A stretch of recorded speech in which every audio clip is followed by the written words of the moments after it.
Hello there, Vic Benedict here. We're playing Gears of War Reloaded on the Series X, and this is my insane difficulty guide and walkthrough. We're currently on Act 2-8. It is entitled Last Stand. So this is a fairly confined but quite enjoyable chapter.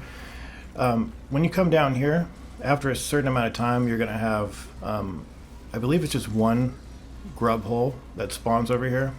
So equip a grenade or the boom shot to seal this one. I think it can be in multiple areas over to the right a little bit more, but right after you've done that, you will get a checkpoint over here. And then this next sequence here, it's random. I thought it was always grub holes, but I reset the checkpoint a couple of times, and you'll either get the two holes that I just showed you where they were right there and shot into to seal those, or you'll still get the holes, but it could be in a sequence where it pans over to the concrete shelf here that you can shoot to interact and kill those snipers with, or it might zoom in.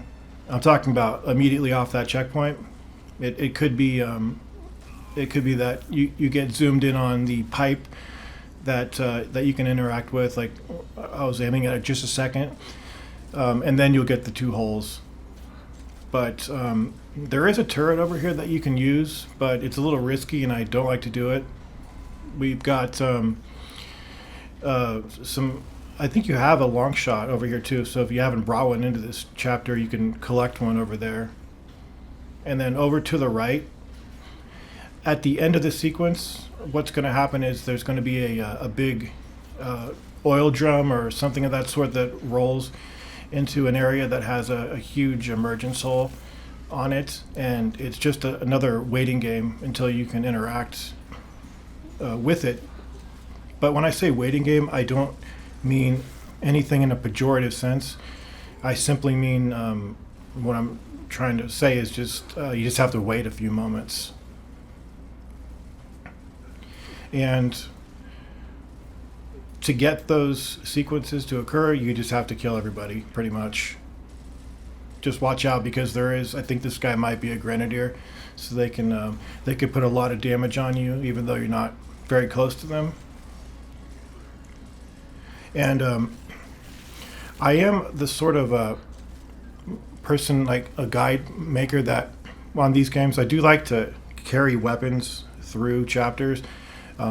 This game would be a lot more challenging if, like, one reset a stage fresh every time without inheriting weapons. But to me, inheriting weapons is just part of the game, and I think it's the person's right to to use weapons that he is brought into a stage. I don't see any single thing wrong with that. But admittedly, it would be more difficult if you're just going to be starting out with like a Lancer and a shotgun, as opposed to more handy weapons for certain situations, like a boom shot, of course, or for sealing holes and things. So we've just got a couple more people left over here. And I'm looking around to see if that event is going to trigger over here, but as I mentioned, you have to kill all the grubs over here. So I think this is the point at which it happens. Near about. Yeah, it looks like the teammates are kind of grouping up over here, waiting for the scripting to play out. Here we go. So this is a huge emergence hole over here. And what's going to happen, see the oil drum rolling into the area? Just wait a second here. You can get killed by the boomers, just be careful. And just wait for the partition to fall away. And then shoot the propane tanks, and that's all you have to do. But like I said, it's just a matter of waiting like 5 seconds before the partition falls away and you can shoot those propane tanks. So that has been the totality of Nightfall, Act 2. I will see you in the third act, and until then, please take care.